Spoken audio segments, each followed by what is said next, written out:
안녕하세요.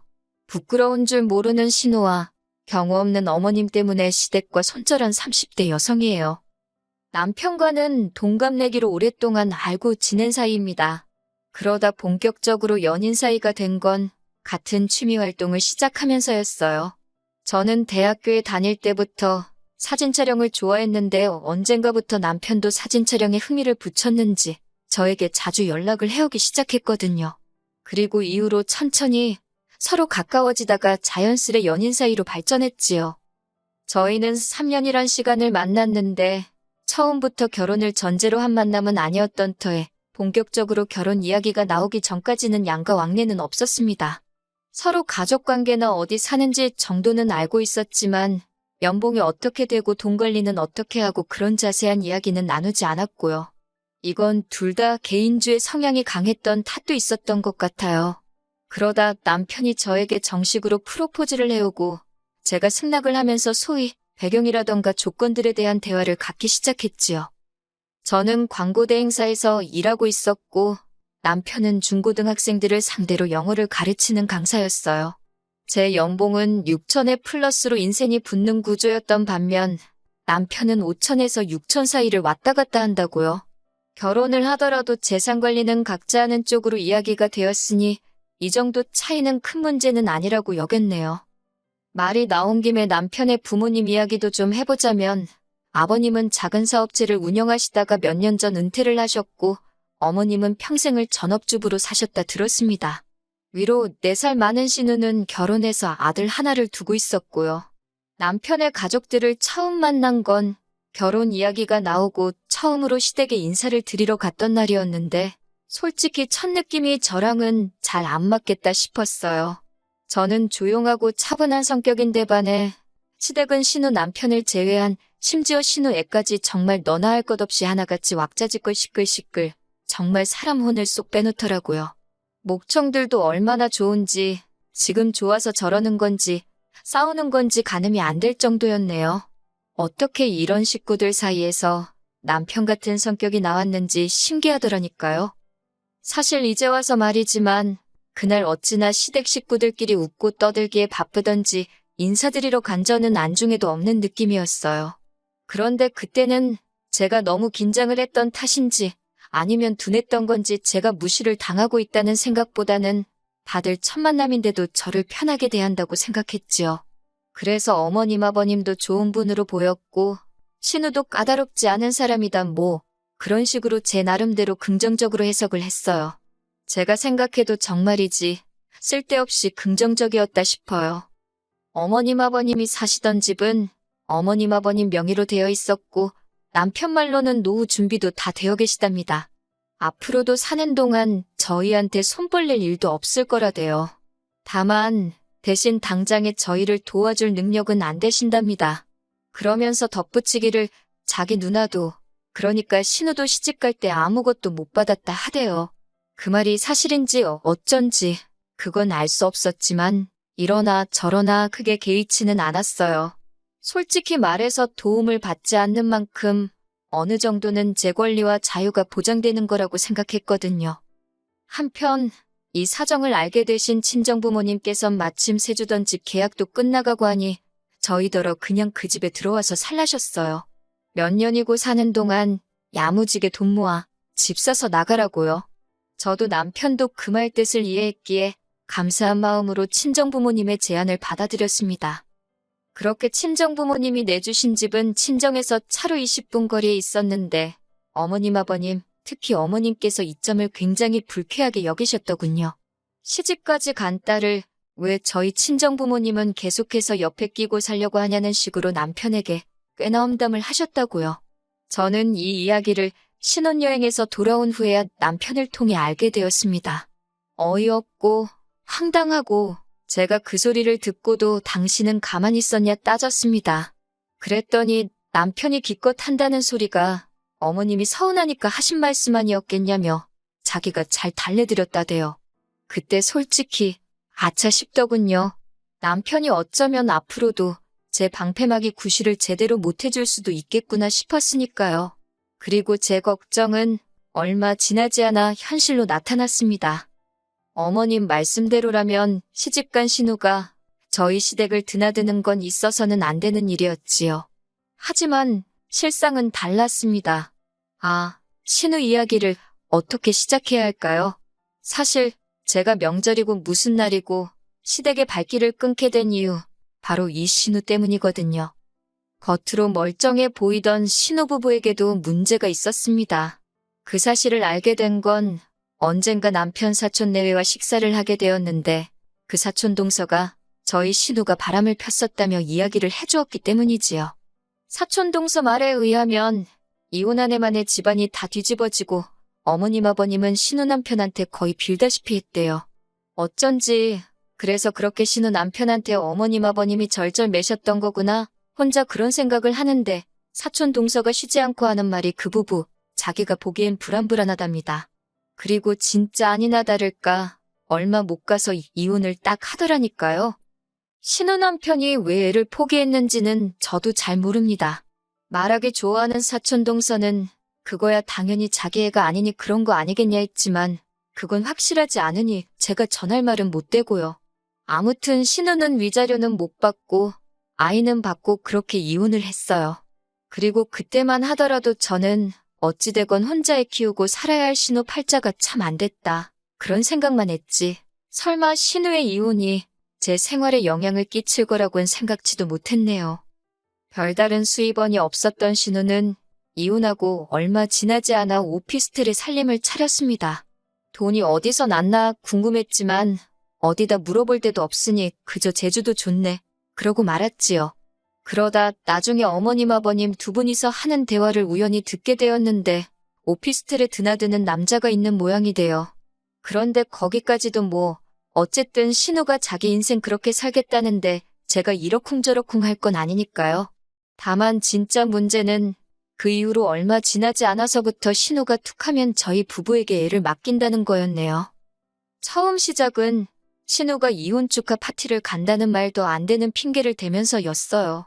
뭐 이혼을 축하를 하던지 말던지 제 알 바는 아니었지만 그러면 어머님 아버님께 부탁을 드리던가 왜 저희한테 그러는 건지 이해가 안 되대요.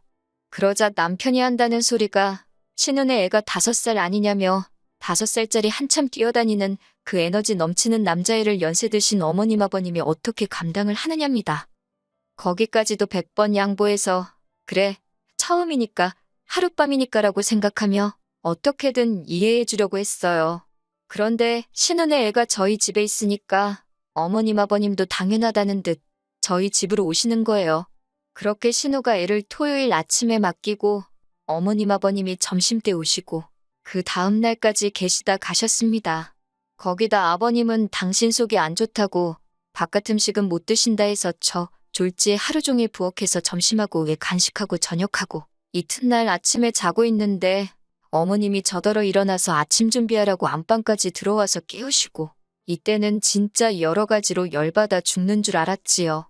결국 남편한테도 이따위로 할 거면 다신 신우에 여기 뭐 노게 하라고 다음엔 안 참는다고 했어요.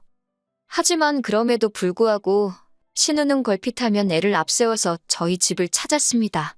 허구한 날 있는 수력속 때문인지 애 밥 좀 챙겨달라며 저녁에 애를 저희 집에 맡기는 일이 다반사였어요. 게다가 신우가 시댁보다 저희 집에 더 가깝게 살고 있었으니 어머님 아버님한테 맡기라는 소리를 하기도 쉽지 않았고요. 급기야 신우의 애 봐달란 부탁이 거의 일주일에 한두 번꼴로 반복되기 시작했을 때는 도저히 참을 수가 없더라고요. 저는 남편더러 신우네 집에 당신이 직접 가서 애 봐주고 오라 했습니다. 사실 애만 어디 안 다치고 잘 있으면 되는 거잖아요. 그러니 남편더러 신우네 집에 가서 애를 봐주고 신우 오면 그때 집으로 오라고 했어요. 그랬더니 남편이 그럼 자기가 불편하네 어쩌네 궁시렁궁시렁 들은 척도 안 해줬습니다. 그랬더니 어쩐 일로 한동안 신우의 애 봐달란 소리가 쏙 들어가더군요. 그러다 작년 추석이었습니다. 사실 그건 신우한테 이래저래 당한 게 많다 보니 그 시기에는 더 이상 호락호락 당해주지 않겠다는 그런 투지로 불타오르고 있었어요. 하지만 동시에 어머님 아버님께 잘 보이고 싶은 마음이 있던 초보 며느리기도 했으니 무작정 제 뜻대로 할 수만도 없는 상황이었네요. 명절 하루 전 시댁에 도착해 어머님의 진두지휘 아래 음식을 시작했습니다. 반면 남편은 TV 앞에서 뒹구적뒹구적 신선 노름이 따로 없더라고요. 그 꼴이 어찌나 꼴보기 싫은지 송편이라도 빚으라 했어요. 그랬더니 대번에 어머님이 남자가 그런 거 하면 큰일을 못한다고요. 제 남편이지만 학원 강사가 큰일 무슨 큰일을 해요. 그렇다고 제가 제 남편을 깎아내리고 싶은 것도 아니고 이래저래 짜증나서 그냥 가서 TV나 보려 했습니다. 그리고 얼마 지나지 않아 신우가 왔더군요. 그래도 양심은 있나 보지. 내색은 안 했지만 그런 생각을 하고 있는데 얼씨구 기껏 한다는 말이 가관이었습니다. 자기는 연휴 내내 친구랑 호텔에서 쉬기로 했다나요. 자기는 시댁도 없고 자유의 몸이라나 어쩐다나 그러면서 한다는 소리가 연휴 동안 자기 애 좀 잘 봐달랍니다. 그래도 그때까지는 어머님 아버님도 계시고 남편도 있겠다.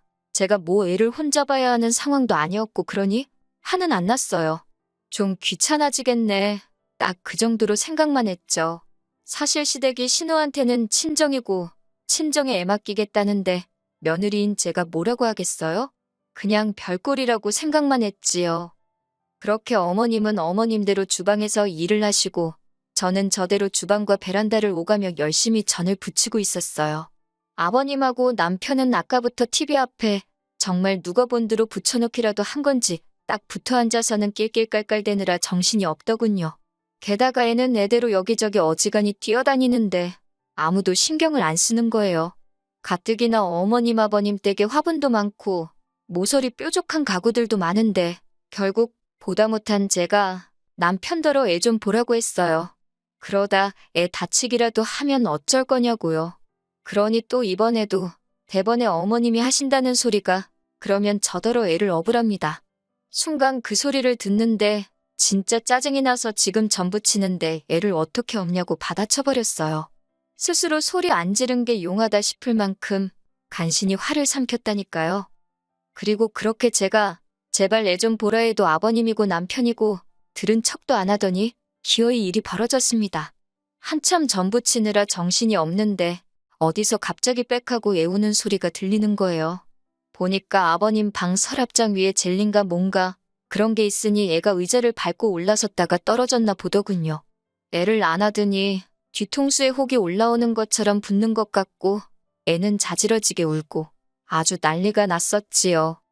결국 급한 대로 남편 차로 애를 데리고 집 근처의 가장 큰 병원으로 향했습니다. 병원에 도착해 혹시 모르니 사진을 찍어보자 해서 엑스레이도 찍었고요. 다행히 결과는 괜찮다고 어디 금가고 그런 건 아니라 하대요. 그렇게 집으로 애를 데려왔고 얼마 지나지 않아 신우가 왔습니다. 어찌됐건 신우 자식이니 어머님이든 남편이든 누가 됐건 연락을 한 거겠지요. 그런데 신우가 씩씩거리더니 다짜고짜 저한테 언성을 높였습니다. 저더러 애 안 보고 뭐 했냐고요? 어처구니가 없어서 지금 무슨 소리를 하는 거냐니까 자기가 애 잘 부탁한다 하지 않았냐고. 그런데 애 하나를 못 봐서 애 머리에 저렇게 혹이 나게 하냐? 저러다 우리 애 멍청해지면 네가 책임질 거냐? 아주 무슨 근거도 없는 헛소리를 어찌나 고래고래 짓거리는지 진짜 말 그대로 제 뇌가 다 울리는 것 같더라니까요.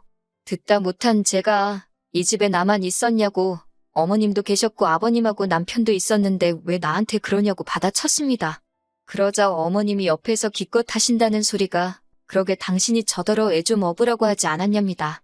그리고 아버님이나 남편은 남자들인데 남자가 어떻게 애를 보냐고 그래요? 아니야 하는 일 없이 저 앉아가지고 TV는 1시간이고 2시간이고 잘만 보더만 자기 손자이자 조카인 애 하나를 못 본다는 게 말이 되나요? 어머님의 말씀에 신우는 더 기세등등해서는 저더러 피해보상을 하랍니다. 애 지능검사도 해봐야 되고 애가 놀랐을 테니 무슨 심리상담도 받아보게 해야겠다면서 열받은 제가 아주 자식 가지고 장사를 하려드네. 그래버렸어요. 요새는 자식 앞세워서 동냥하는 방법도 가지가지라고요. 그랬더니 신우가 진짜 미친 엑스마냥 날뛰기 시작했습니다. 저더러 손윗 사람한테 말하는 싸가지 좀 보라며 죄송하다고 사과를 해도 봐줄까 말깐데 그러더니 손윗 시누이가 낳은 애니까 사열도 저보다 위인 거 모르냐고 그래요. 시조카가 저보다 집안에서 높은 사람이니까 지금 제가 엄청난 실수를 저지른 거라고요. 내가 무슨 부귀영화를 누린다고 이 헛소리를 듣고 앉았냐 싶어서 짓걸려대는 신우를 반쯤 무시하며 반찬통에 제가 만든 전이며 반찬들을 챙겼습니다. 그리고는 신우더러 그렇게 귀한 자식 새끼면 네가 옆에 제대로 끼고 키우라고 뻑하면 술 처먹으러 가느라 남의 손에 맡기는 주제에 잘도 짓거린다고 저도 그냥 속에 있던 말 다 퍼부어버렸어요. 신우가 뒤통수에다 대고 뭐라고 욕을 해대던데 어머님 아버님도 뭐 저 싸가지 어쩌고 하시는데 나도 모르겠다. 이제 이판사판이다 싶어서 그냥 뒤도 안 돌아보고 시댁을 나왔습니다. 씩씩거리며 자시동 걸고 있는데 남편이 헐레벌떡 달아 나오대요. 저더러 이러고 가면 어쩌냐면서. 그래서 남편더러 선택하라 했습니다. 지금 나랑 같이 갈 건지 아니면 여기서 명절 다 보내고 남은 인생도 혼자 보낼 건지요. 그랬더니 그게 무슨 소리냐며 냉큼 차에 올라타더군요.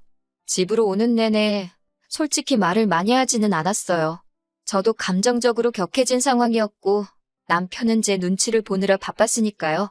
그러다 남편이 저더러 어떻게 하고 싶냐고 묻길래 할 수만 있으면 안 보고 살고 싶다 했습니다. 그랬더니 남편이 깊은 한숨을 내쉬더니 저더러 하고 싶은 대로 하라대요. 그러면서 자기가 중간에서 진작에 제대로 거절할 건 거절하고 했어야 했다며 미안하다고 그래요. 아까 시댁에서도 진심인지 어쩐지는 모르겠지만 자기는 저를 도와주고 싶었는데 어머님 아버님 눈치가 보였다면서 그러면서 이제 시댁하고 안 보고 살아도 되니까 대신 별거나 이혼 같은 안 좋은 생각은 하지 말아달랍니다. 솔직히 남편의 변명이 어느 부분에서는 괘씸하기도 했고 성 마음에 들지는 않았어요. 하지만 덜덜 떨면서 말하는 그 모습을 보고 있으니 짠하기도 하고 그리고 이후로 저는 남편에게 말한 대로 시댁의 발길을 완전히 끊었습니다. 연말에도 연초에도 중간에 있었던 어머님 생신 때도 가보기는커녕 문자 한 통도 하지 않았지요.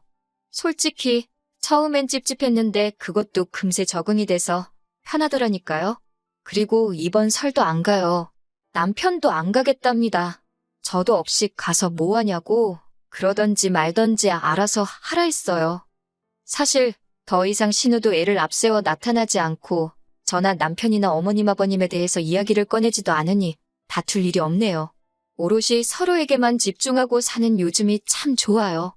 물론 어머님 아버님한테 남편이 언제까지 등을 보이고 살런지 그건 저도 확신이 없지만 적어도 지금 이 체제만 유지된다면 남편과 단둘이 잘 살고 싶습니다. 새해 복 많이 받으세요.